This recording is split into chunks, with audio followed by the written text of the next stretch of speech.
Hello, thank you for joining us. Welcome to the National Library of Australia. I'm Alpha Maguire, Senior Advisor in Curatorial and Collection Research here at the Library. I'd like to begin by acknowledging Australia's First Nations peoples as the traditional owners and custodians of this land, and give my respect to the elders past and present, and through them to all Australian Aboriginal and Torres Strait Islander peoples. Thank you for attending this afternoon's presentation by Alisa Bunbury, a 2020 National Library Fellow for Curatorial Research. This fellowship has been generously supported by the patrons and supporters of the Library's Treasures Gallery Access program. Alisa specialises in art depicting or relating to Australia from 1770 to the mid-19th century.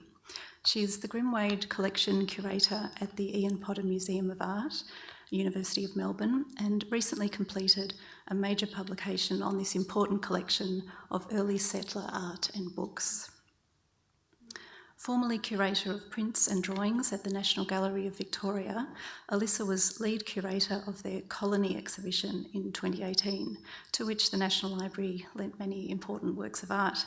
She also undertakes independent projects such as this fellowship. During her fellowship, which she began in March 2020 and returned to 1 year later, Alisa has explored the visual imagery created on and depicting Norfolk Island during the various stages of its history from 1774 to the later 19th century.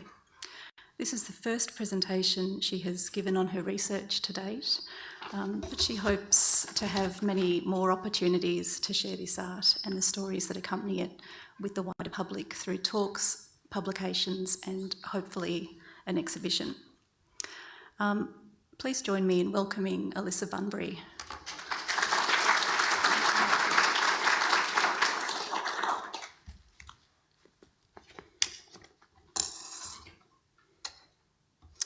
Hello. Oh, looking up, what a lovely group of people. It's wonderful to be here, somewhat later than originally planned, so I thank you for coming. Firstly, of course, I want to pay my respects to the traditional owners of the land on which we are meeting and the lands on which you may be watching from. I live and work on Wurundjeri Woiwurrung country, and I acknowledge that my ancestors came to this country uninvited. I also want to acknowledge the people of Norfolk Island, whose visual history I have been researching over a number of years now. I have no personal connection with this island. There was a Commandant Bunbury there briefly, but we are not related. So I approach this as an art historian and as a curator, not as a local or as a descendant, or a botanist or an ornithologist or a specialist in convict history, although I'm learning all the time. For such a tiny island, there has been a huge amount of research done, and I thank those who have previously gathered visual records, particularly impressive in the years before digital technology, and also those who are generously sharing their research and their knowledge with me now. The very fact that I titled my project The Eastern Isle shows that I'm approaching it as an outsider, but it also locates it in relation to the colonial colonies of New South Wales and later Van Diemen's Land, which is the period that I'm largely focused on. I feel it's important to acknowledge the enormous pain, suffering and brutality that took place on Norfolk Island during its convict years. It is rarely depicted in the art, and so I don't refer to it much, but please bear it in mind as I talk. It is the very reason most people were on the island until the mid-19th century, so it underpins much of what I'm going to show you. On a lighter note, I warmly thank the patrons and supporters of the Treasures Gallery Access program for funding my fellowship, and I hope that curatorial fellowships such as this continue into the future.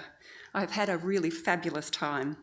Despite the extraordinary access that digitisation provides and reference sites such as Trove, it is really important to see these works in person, to see the scale, to turn the pages, to feel the paper, to examine details that may not come across in a photograph, no matter how high the resolution. I've also met people here whom I wouldn't have otherwise, which has been so interesting and stimulating. The exquisite autumn weather we've been having has also helped. I have found this talk quite difficult to prepare because there's so much that can be said, and I know there are people listening who know a lot, a little, or nothing at all yet about Norfolk. And I also want to show the kind of research I've been doing and why I'm interested in this visual material. So today I'm going to give a brief introduction to the history of Norfolk Island, and then I will focus on some stories that can be drawn out from the National Library's collection here. There are also strong holdings elsewhere, but their key stories can wait for another time. To highlight what I've been working with during my fellowship, I've placed the captions of the National Library of Australia's works in blue. I've also been, shall we say, very generous in the number of images that I'm showing, so I will be moving through these pretty quickly. If you want to go back though, of course, this is being streamed, and you can see this presentation again at your leisure. Any photographs that don't have captions, such as those that I've shown so far, are mine. I hope to take better when I return there later this year, but I wanted to give you a sense of it as we begin. Firstly, to locate it, Norfolk Island is a tiny, hilly, wave-battered island in the Western Pacific, around 37 square kilometres, with two small offshore islands, Phillip and Nepean. This early map of New South Wales includes insets of both Norfolk Island and Lord Howe Island, but it always amuses me to see how they have evoked the great distance of the island. Have you spotted where Norfolk Island is? It's over here. They've put it outside the margin of the map to show its distance. It is roughly in line with Byron Bay, so is subtropical in climate, and as you can see, it is closer to New Zealand than the east coast of Australia, and closer again to New Caledonia, and sits on the undersea Norfolk Ridge that runs between those islands. So geologically and ecologically, it is much more akin to them. And everything on the island got there by flying or floating. So like New Zealand, there were no land mammals, but a lot of birds, as you will see.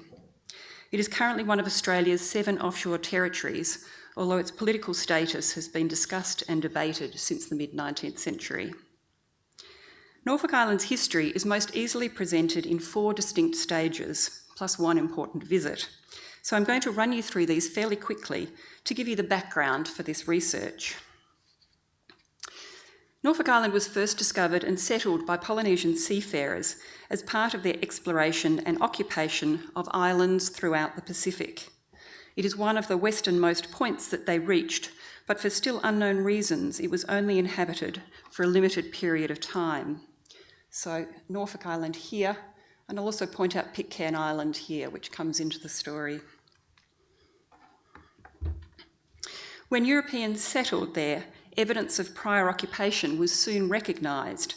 Bananas, for example, had been introduced to the island, as noted on this early map. And stone tools were discovered, as in this early watercolour. Archaeological digs have confirmed this, finding evidence of structures, fire pits, animal bones, and a rudimentary marae, a Polynesian temple. In 1774, James Cook, leading his second Pacific voyage, this time in the Resolution, was again sailing the seas, finding numerous small islands in their mission to find Terra Australis Incognita, the Great Southern Land. This voyage disproved its existence. Sailing south from New Caledonia and having just named the Isle of Pines, they came across another pine tree forested island, which Cook named for the Duchess of Norfolk. And in this map, you can see the larger Phillip Island to the south and the smaller Nepean Island. They were named later. Weather and waves were kind to them, and a small party disembarked and explored the island for a few hours on the 11th of October, 1774. This included Cook himself, who noted the towering trees and other plants he recognised from his previous visits to New Zealand, and the 2 naturalists on board, Johann Reinhold Forster and his son Georg, who collected and recorded specimens as quickly as they could during their limited time there, noting the dense vegetation and the abundant bird life. Upon return to England and the publishing of the voyage's findings, Norfolk Island was added to the published maps of the Pacific, and you can see it very clearly marked there. And Cook reported back to the Admiralty on the potential of this island, specifically the immense straight trees for use as ships' masts and spars, and the plant he knew as New Zealand flax, which had potential for making canvas. I show you two later images here from this collection. One of the reasons I became interested in Norfolk Island is that it was settled only 6 weeks after Sydney, and so few people know that. It was the second settlement of this new imperial venture, and unlike mainland Australia and later Tasmania and New Zealand, it wasn't an invasion. And it was planned from the beginning. Governor Arthur Phillip had been instructed to secure the island, and he commanded Lieutenant Phillip Gidley King to sail to this speck in the ocean and set up an agricultural base with a small group of convicts. They arrived on the 6th of March 1788, having been taken there by Lieutenant Ball in his tiny brig, the Supply, and en route they came across Lord Howe Island. Here in the left you see Supply and Lord Howe Island depicted behind the ship, and note the ship on the right, Sirius, which we'll come back to. Here we see Midshipman George Raper's coastal profile of Norfolk Island, Phillip Island and Nepean Island, one of a series of profiles which is now split between different collections. This is held with the large collection of First Fleet art in the Natural History Museum in London. But the National Library here has a number of these important watercolours, painted later, but showing ports visited during the voyage of the First Fleet. We also here have this view of the first settlement, seen from the sea or the rocky reef, showing the early clearing of land and the rows of small, usually thatched buildings leading towards the commandant's house in the centre rear, behind the disproportionately large flagpole.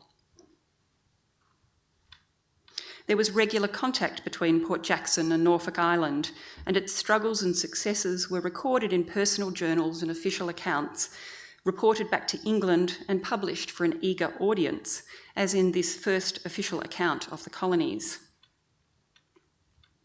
Neither the pines nor the flax proved suitable for the British naval hopes, so labour was largely agricultural, and it became a society of convicts, free settlers, and soon emancipated convicts farming the land.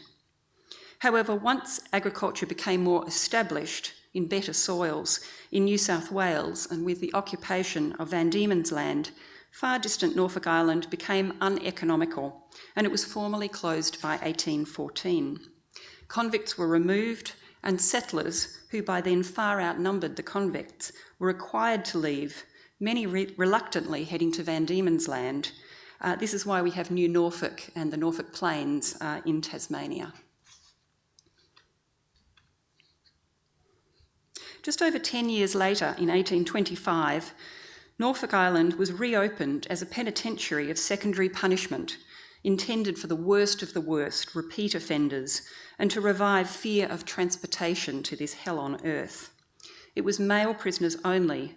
The only women were families of the officers, surgeon, chaplain, and so on, and also the wives of whalers who occasionally visited. The steep hills surrounding Sydney, as it was called, renamed Kingstown to avoid confusion, and now Kingston, proved a useful vantage point, and watercolours, drawings and prints have been used by architectural historians to analyse the development of the prison buildings and the officers' houses. Here you can see a comparatively early view, and you might just be able to make out some convicts pulling a cart in the middle here.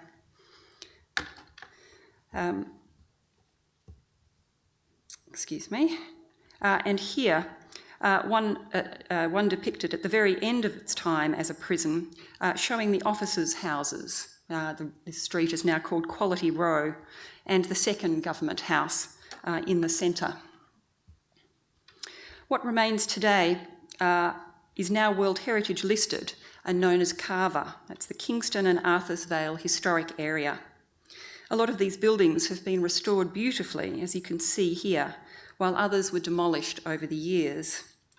but many of the finely rendered architectural plans survive, particularly in the Tasmanian archives. This is the panopticon for the so-called new jail, with cells opening out onto the enclosed exercise yards. In the visual imagery, as I mentioned, there's little evidence of the convicts. This pencil drawing by the chaplain Thomas Beagley Naylor is a rare depiction and fails to capture the brutality and dehumanising treatments that he later reported upon to London. Note the couple sitting at the lower left, watching the jetty, just as tourists do today. There are, however, numerous official reports, letters, diaries, and accounts of what happened here. If researching this period, you may come across this journal, one of the many fictionalised accounts of lives there.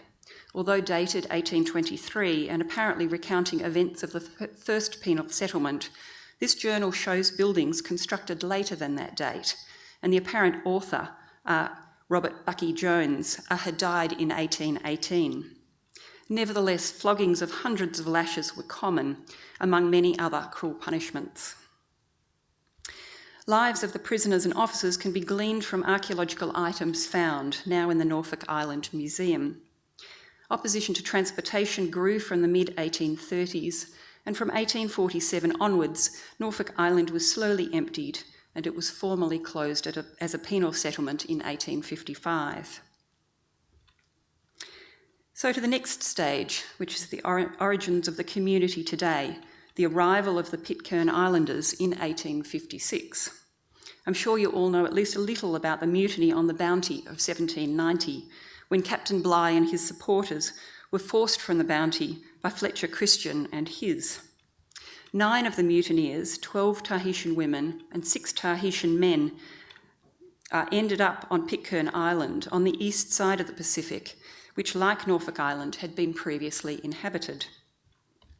Pitcairn had been discovered by the Spanish in 1606 and the British in 1767, but its position was misrecorded. Basically, it was lost again. So the new Pitcairners remained in isolation until an American whaler found them in 1808. Jumping forward 50 years, by the mid-1850s, the community had grown substantially, too large for the island's resources, and they appealed to Queen Victoria for assistance. With Norfolk Island available, the 163 residents were relocated there in the Murray Shire, landing on the 8th of June 1856, which is celebrated on the island as Bounty Day. Roughly a third of the Norfolk Islanders today are descendants of these Pitcairners, and the Norfolk language, a mix of 18th century English and Polynesian, is still spoken on the island. This period coincides with the arrival of cameras, so the visual imagery changes considerably. Photography largely replacing the watercolours and drawings of previous decades, documenting the scenery, the ruins, and the changing use of the land, the industries, including whaling, both local and visiting whalers, including from America, as well as family photographs, of course. There are a number of photo albums and books here in the library collection with images of Norfolk Island, such as these 1890s photographs by successful Sydney photographer Charles Kerry, who recognised the commercial appeal of such images. Okay, I'm going to stop my extremely potted history of Norfolk Island there, and I'll turn now to some of the artworks and stories contained within this remarkable collection here. A key work, possibly the key work, held here relating to Norfolk Island is this dramatic watercolour, which you've already seen. The melancholy loss of HMS Sirius off Norfolk Island, March 19th, 1790, painted by an artist we've already met in this presentation, George Raper, who was probably around 22 at the time of this catastrophe. He was midshipman on board the Sirius, flagship of the First Fleet, and the larger of the 2 ships left for the colony when the First Fleet unloaded their human cargo. Sirius and Supply were critical to the survival of the settlements of Sydney and Norfolk Island, which struggled with their early agriculture and unfamiliar soils and climate, and the delay of the Second Fleet, which was to bring much needed supplies. In fact, Sirius, captained by John Hunter, had already sailed to the Cape of Good Hope for food and essentials, and was about to sail again once convicts and Marines had been conveyed to Norfolk Island to alleviate the starving Sydney settler population. As is often the case on Norfolk, the weather made landing difficult.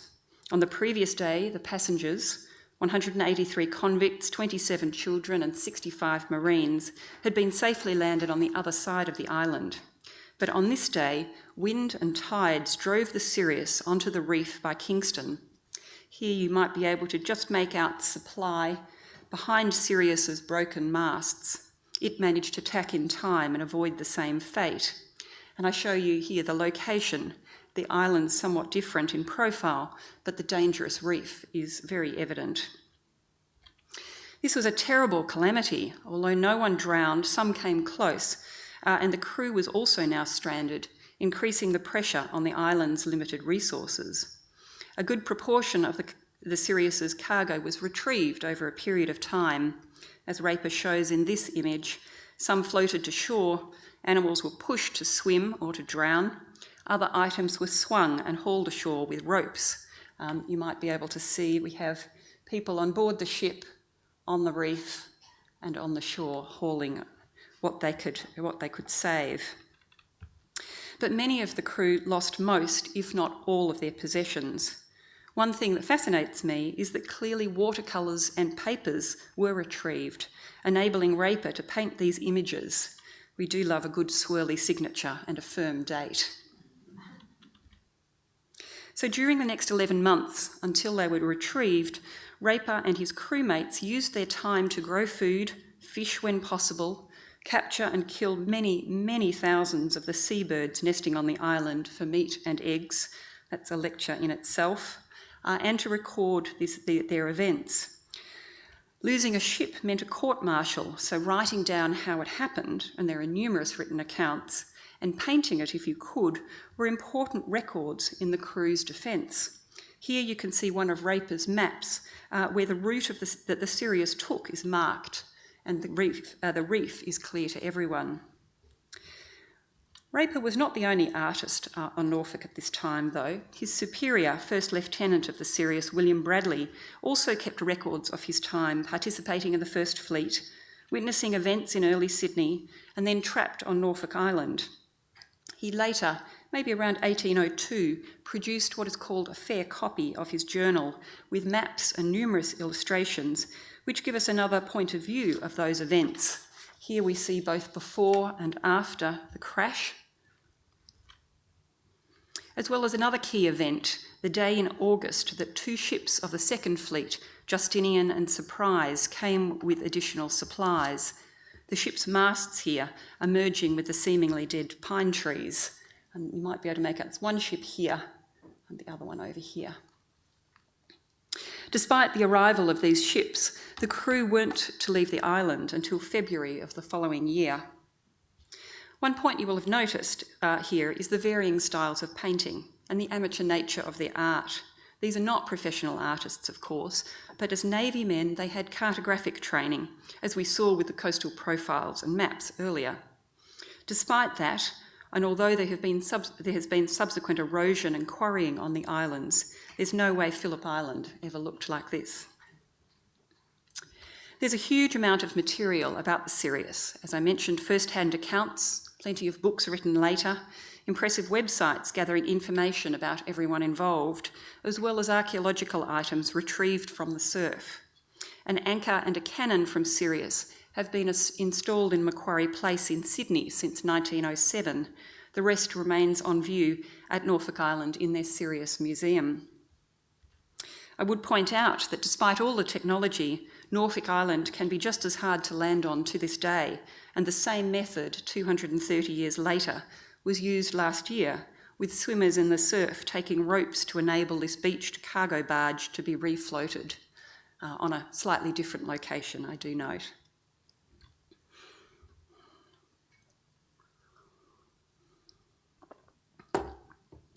On board the Sirius, and also stranded on Norfolk, was another artist, the captain himself, John Hunter, later Governor Hunter. One of the early colonial treasures in the National Library's collection is his so-called sketchbook, but it's much more finished than that, and it has been a real privilege to be able to look through this. It is very carefully composed with alternating pages of birds, occasionally other animals, and flowering plants, and these we know were copied by Hunter after George Raper and maybe other artists. Copying and painting multiples at this time was common. This is pre-photography, of course, so these were visual records for dissemination and for sending home. The State Library of New South Wales has a letter from Raper to Sir Joseph Banks in which he describes the Providence petrel that they ate so many of, and in that letter he enclosed a picture. As an example of the copying, this work here in the Juicy collection, which is attributed to Raper, this is by Hunter with charming additions, a little hand offering cherries. And Hunter himself was also copied later, around 1800, back in Sydney, in an album by or made for Robert Seton, an ensign in the New South Wales Corps. So comparing these copies and versions in various collections has been one of my great joys in examining this early material. So I'm looking there at the Hunter Sketchbook, a book about the Juicy collection held here, and my computer screen is showing material from the Natural History Museum in London. However, if we come back to the Hunter Sketchbook, midst his copies of Raper's art is a group of watercolours of Norfolk Island birds that Hunter seems to have painted himself rather than copied. Here I show 3 birds, all regrettably now extinct. The middle image is particularly important as it is the only record of this Norfolk Island ground dove. There are no other paintings apart from Seton's copy, no skins or mounted specimens, although bones have been found that prove its existence. So images such as these and written accounts play an important role in studying past ecologies of impacted environments such as this. But I want to talk about another bird that Hunter painted, the Norfolk Island Kaka. Those of you who know your birds may know the New Zealand Kaka. This is a separate species, now extinct. And, oops.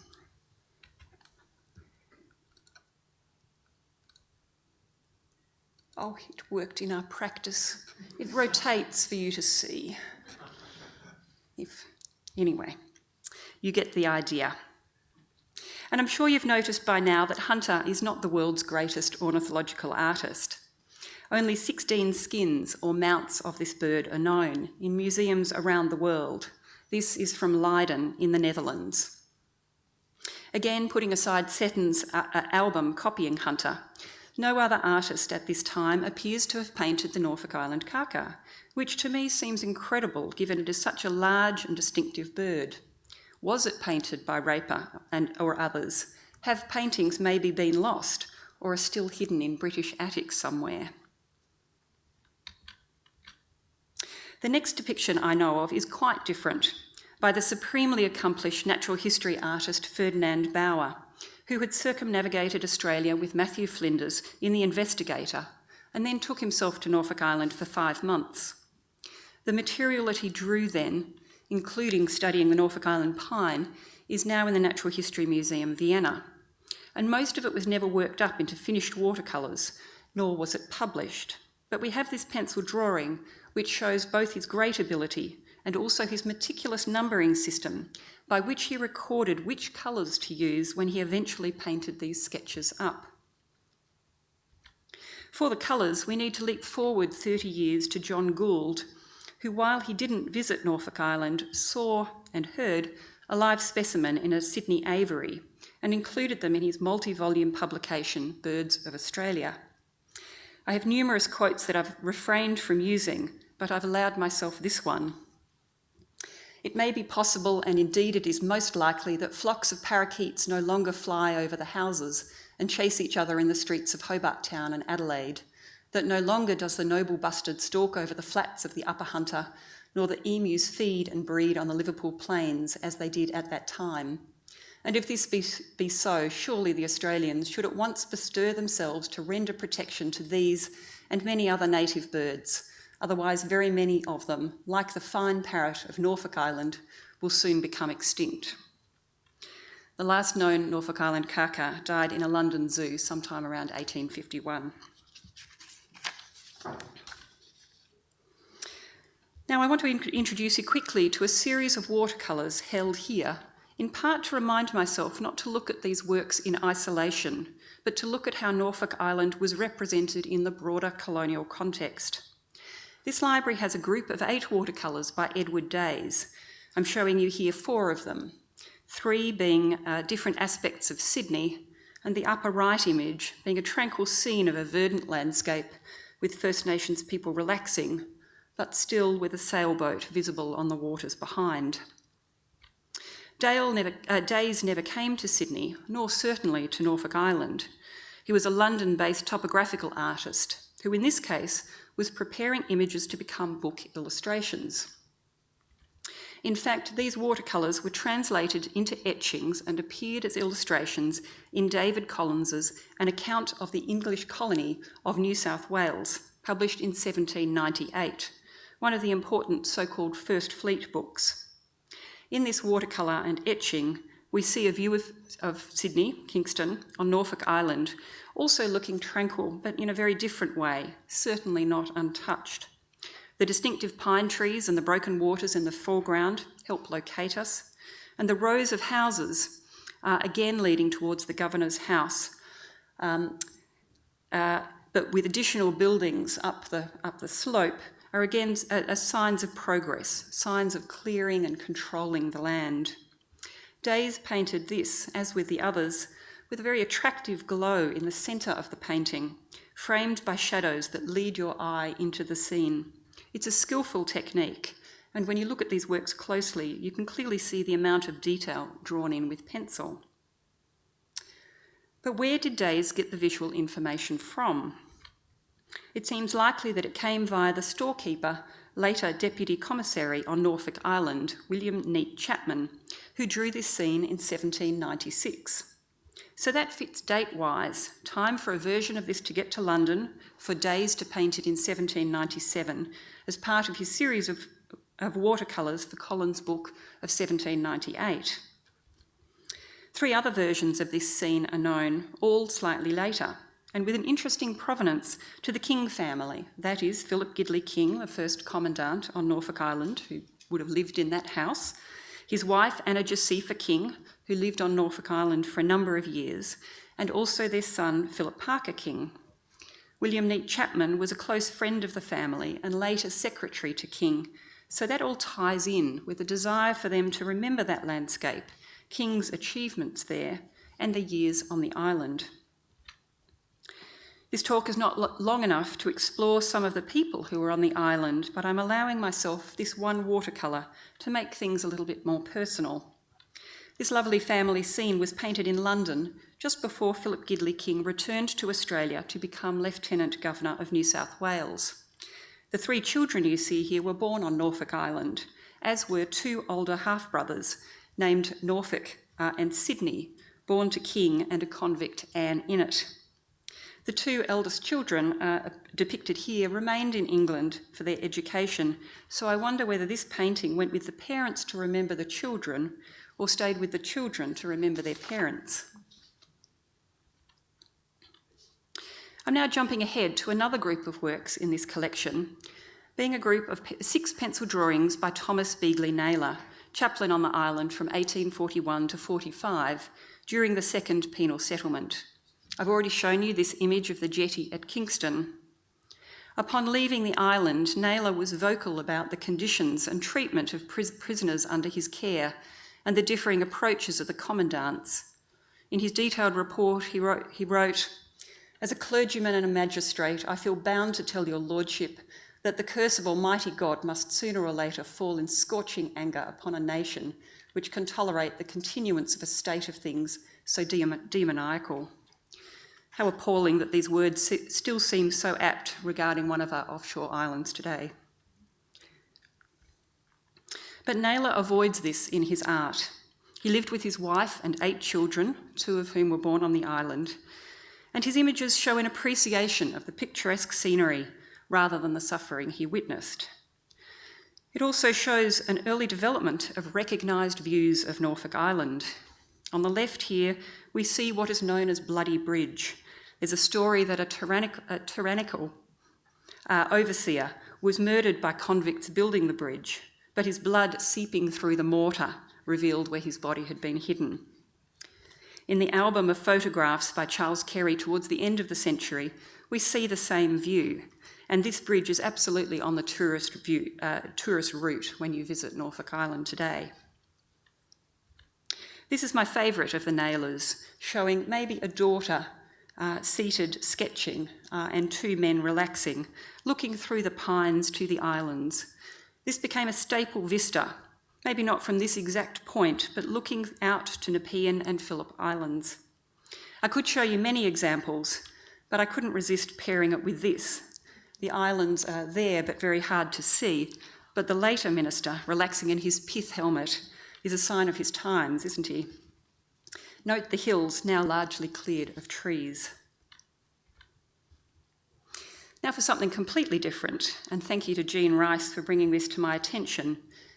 An 1855 board game, tour through the British colonies and foreign possessions, forming an amusing and instructive game, which teaches British children how to rule their empire. The board unfolds, you spin your teetotum, and I had to Google it, and you work your way around the various outposts of empire until you reach the apex, of course, being somewhat gloomy, very gloomy London, and thus win the game. It is very much about naval power, Britannia ruling the waves, in cahoots with Neptune, and with minimal evidence of the military. Along the bottom, you see the four corners of the globe represented, being Europe, Asia, the Americas, and Africa, to which has been added Australia. This depiction is very telling of attitudes of the time, of course, from the active movers and shakers on the left to the passive onlookers, supposedly complicit in their own perceived demise. The various colonies in Australia are included, represented by mining, grazing, and whale hunting. Not very exciting images, I must say. And then there's Norfolk Island. I quote part of the text from the book that accompanies. Of course, you're meant to read and learn as you work your way around. That Norfolk Island was used exclusively as a penal settlement. Only the worst class of convicts are banished here, and it is necessary to keep the most vigorous watch and discipline to keep subordination amongst such desperate characters.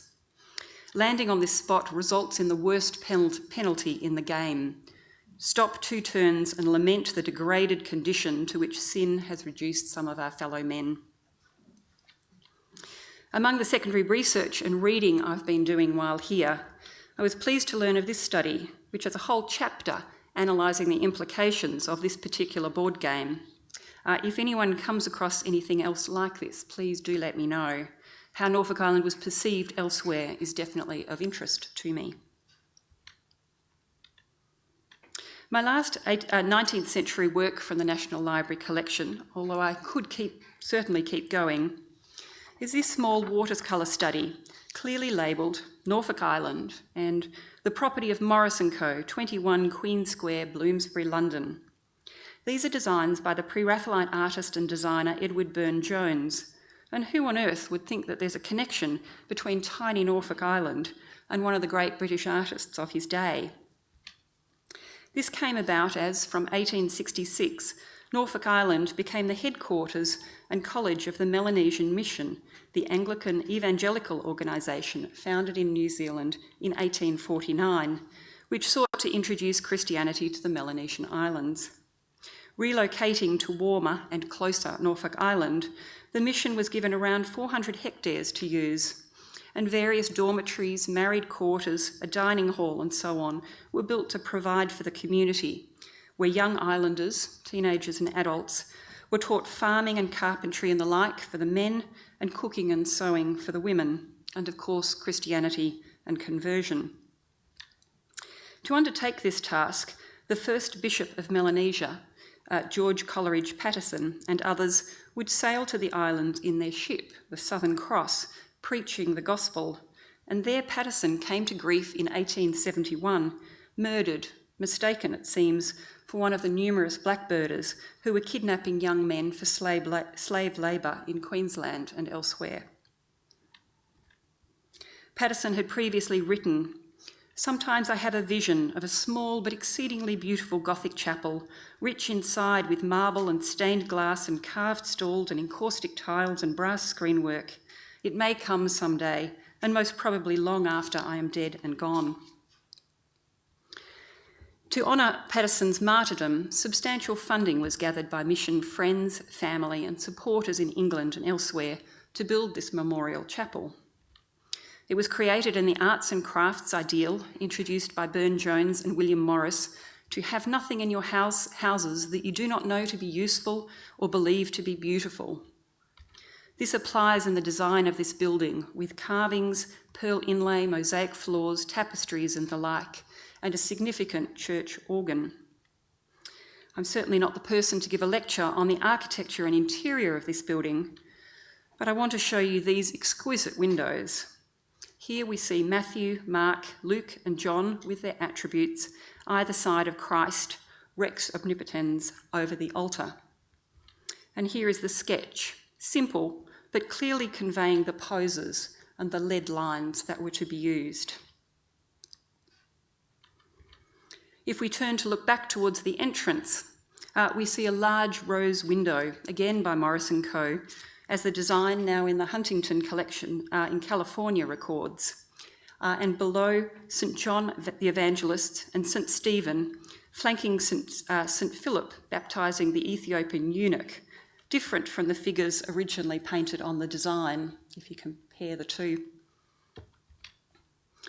It is evident why St. Philip's Act was seen as particularly appropriate for this mission, but to 21st century eyes, the elderly white man asserting his beliefs over another is one I find very uncomfortable. These windows don't have the same aesthetic power as the others, being much more static in pose and delivery, and a collaboration between Burne-Jones for the figures and probably designer William Emile Pozzi for the foliage and the rose window above. The St. Barnabas windows were the only stained glass windows installed in Australasia during Morris's lifetime, and at a time when practice was often to reuse designs. The saints at the altar end, or the chancel, were designed by Burne-Jones specifically for Norfolk Island's church. Bear in mind, of course, that these windows were made in England, were transported halfway around the world and safely landed and installed at Norfolk.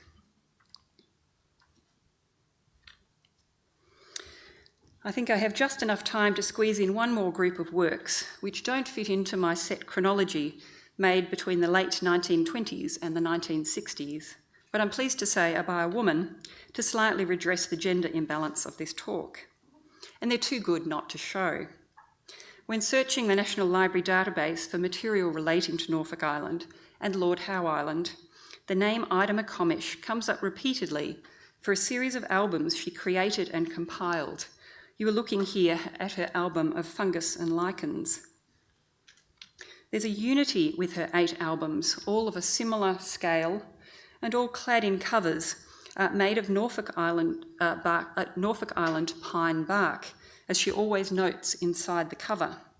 They're the most wonderful texture, and these are certainly items that need to be seen and handled, albeit very carefully, to appreciate them. The albums relating to Norfolk and Lord Howe Islands are a combination of watercolours and specimens of flowers, leaves, bark, seeds, fungus, lichens, and seaweeds collaged onto the pages in a manner that is a mix of the scientific and the artistic. However, I haven't been able to find out much about her, apart from a brief entry in a National Library publication about female botanical artists by Leonie Norton. New Zealand-born Ida Evans and her partner, later husband James Doran McComish, explored and trekked around numerous South Pacific islands and repeatedly visited Lord Howe and Norfolk Islands, gathering botanical specimens which are now held in various herbaria around the world. James Doran also had a Lord Howe Island plant named for him, Rapinea McComishi, which I may be mispronouncing there. Ida created her albums over a period of time, adding to them on successive visits. Apparently she stayed with friends on Norfolk Island, so local history, I'm sure, knows more about her than Google and Trove have revealed. Although her paintings don't usually contain the precision and details required for scientific illustration, the combinations with which she compiled these albums is really quite fabulous. The fungus and lichens, as we saw, are watercolours. The seaweeds are the real things, collected and beautifully pasted down, while this book of both Indigenous and introduced plants growing in Norfolk Island gardens combines watercolours, specimens sealed somehow in plastic, and even weaving, a traditional skill passed down from the Pitcairn Polynesian women. There are even a couple of butterflies that combine both specimen and drawing, nature and art, the wings being real, the bodies painted. So this seems an appropriate example to finish this collage of a talk. I hope this gives you a glimpse of the diversity of material that can be brought into this topic, and I should say I'm gathering similar information about Lord Howe Island as well. There are abundant works of art ranging from the meticulously scientific to the wonderfully quirky, held in collections around the world. And yes, I am always keen to hear if you know of more. I also have vast quantities of reading to do to contextualise what I've been looking at here. This can range from accounts of the beauty of the island, the enormity of the trees, the raucous nature of the parrots, the fear of starvation, the brutality endured, to current work being undertaken to revegetate damaged lands and to save endangered species. The list goes on. If you use Instagram, I also post about my often very esoteric research. So if you've enjoyed this talk, you might like to have a look there. So once again, I most warmly thank the National Library for allowing me this time. It has been a real privilege and I'm exceedingly grateful. And I hope to show you more of this story in the future.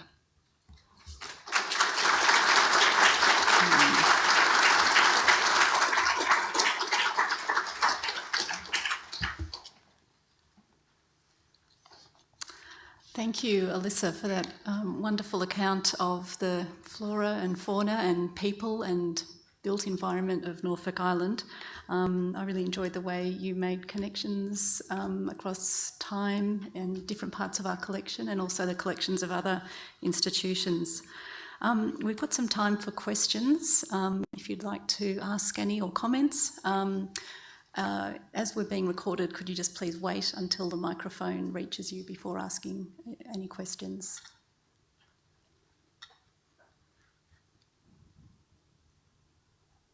There's one here in the front. Thanks so much, Alisa. That was fantastic.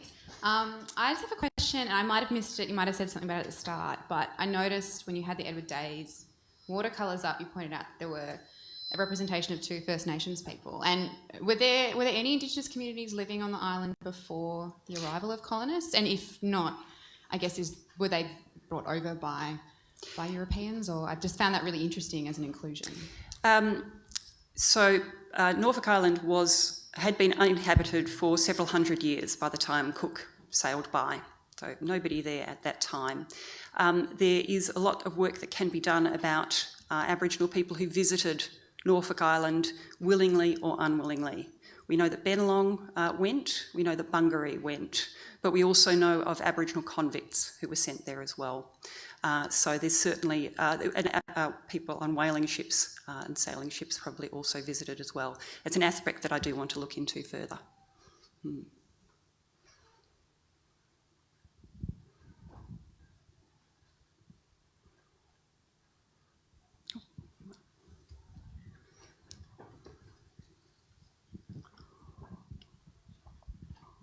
Thanks, Alisa, for that lovely talk. The images are just stunning.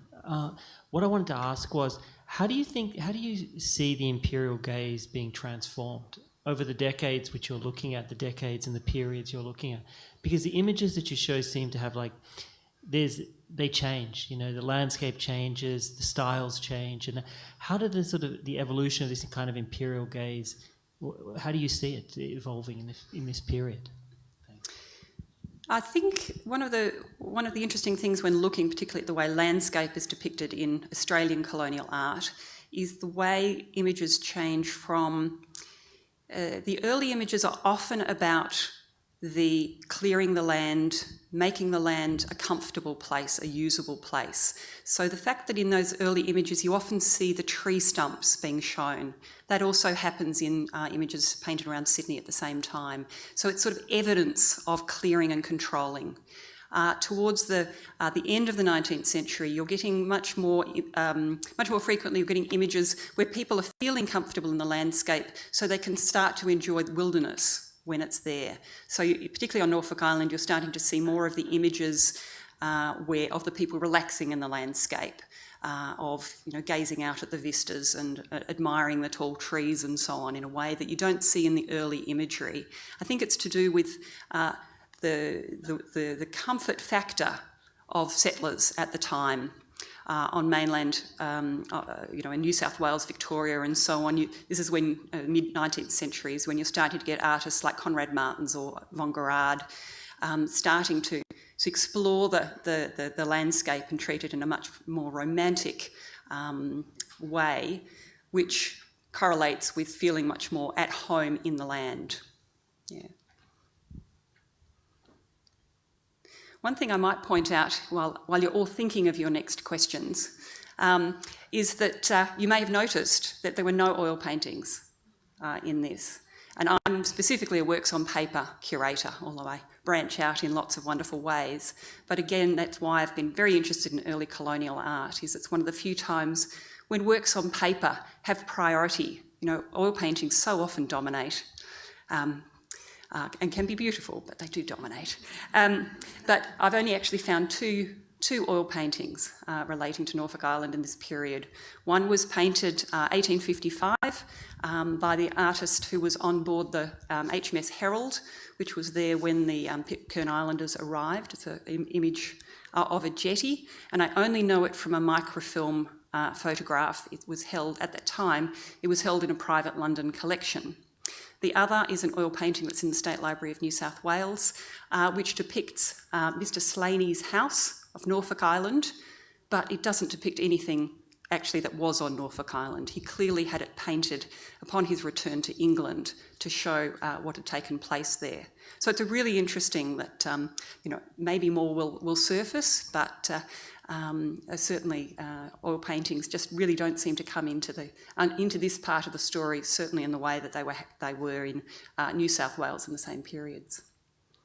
That leads me a little bit over to your right. Question here. Yeah. Hello. Right on the wings. Leads me to my question, which is, can you talk a little bit about the extent of Joseph Banks's interest in Norfolk Island based on the correspondence and illustrations, and perhaps more generally the extent of scientific interest in Norfolk Island from things like the Royal Society in London? Again, this is an area where I feel, as an art historian, I need to learn an awful lot. So Joseph Banks had his fingers on everything that was happening at the time, and people, the amount of correspondence and communication with Joseph Banks from all parts of, settler communities, both in Australia and around the world, I think everything was pouring back towards Joseph Banks. So he was certainly interested in Norfolk Island. And certainly from an early stage, people were sending specimens and items back from Norfolk Island. That's why I'm so interested that the Kaka doesn't seem to have been depicted in those early years. But I know that a Norfolk Island pine was growing in Kew Gardens by 1792. And of course, Kew Gardens being looked after by Joseph Banks. So I have been involved in, various email correspondence starting with various collections overseas. If you look at the Kew Gardens, have a lot of specimens from the early years. I'm always interested in who was sending what, so that network of individuals and how they were communicating. But there has been a lot of research done on that by people who are more scientifically trained in those fields than I. But I am interested because if the interest is there, are the images there as well? So that State Library of New South Wales letter that I mentioned, the fact that you're providing descriptions and the art as well. But you can't look at the art without the broader context as well, of course. There's an awful lot of more research to be done on this project.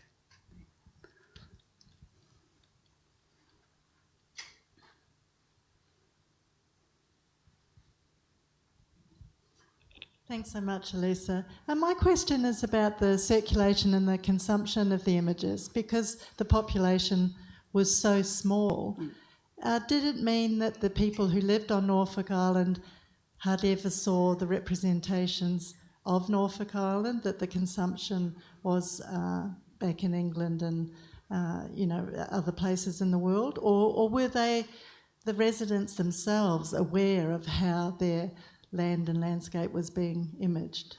What period are you talking about? Oh, the first, say, 50 years. Yeah. Not the later ones, Yeah. the Ida Cornish and so Yeah.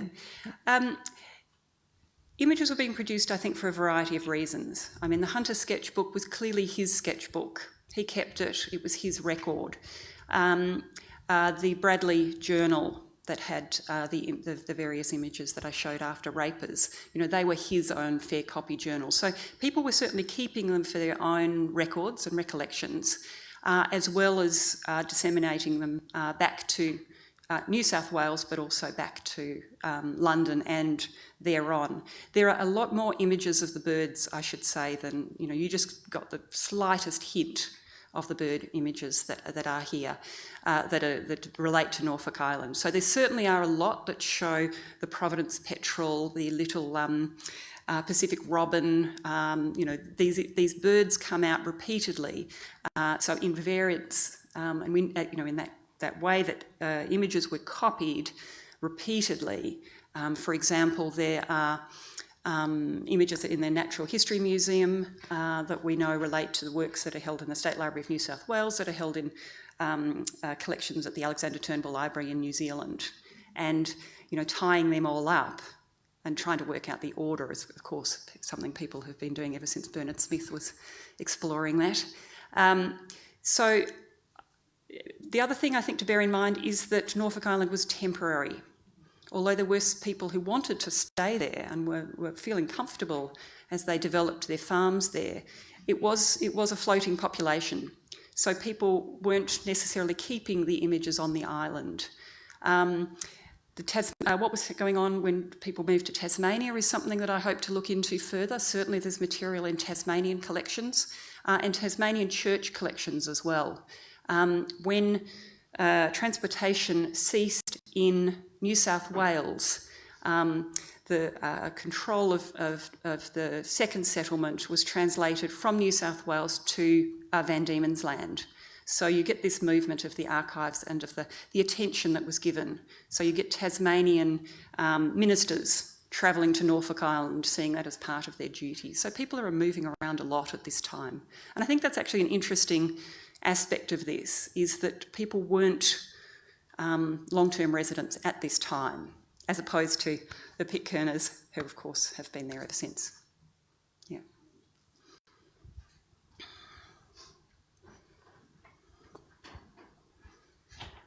Thanks, Alisa. When the second settlement closed down and it was given over to the Pitcairn Islanders, was it then almost all Pitcairn Islanders, or was there a residue of people who stayed? So was there a continuity, or was this a completely new start again? Yeah, there was a complete handover. So the Pitcairn Islanders were the only people on the island. I could be corrected on this, but that's my understanding. Certainly there was a handover and a sailing away of the HMS Herald at that time. It was perceived as a handover. And there are, again, I haven't gone into this in great detail, but there were rules and regulations about people coming to the island and how they could be approved. I think they had access to a smaller proportion of land and so on. So people obviously have come over time, but it was a complete break. I think Alan's about to correct me here. No, not correct. There was a caretaker left to greet the Pitcairners and a small group of convicts who were tidying the place up, and they all went. Yep. But each year on Bounty Day, there's a ceremony of the people arriving at the wharf, walking up to the cemetery, and then walking back to Government House, where they're given a cup of tea in the very room that was there at the time, and that just represents that handover, if you like, from the caretaker. Thank you. Thank you. Unfortunately, that is all we have time for this afternoon. If you've enjoyed this presentation, please join us again next Thursday, the 20th of May at 12:30, when the 2021 National Library Fellow, Andre Brett, will be speaking about his fellowship project, Scars in the Country, Railways in Australian and New Zealand Environments from the 1850s to 1914. But for now, please join me once again in thanking Alisa Bunbury for today's presentation.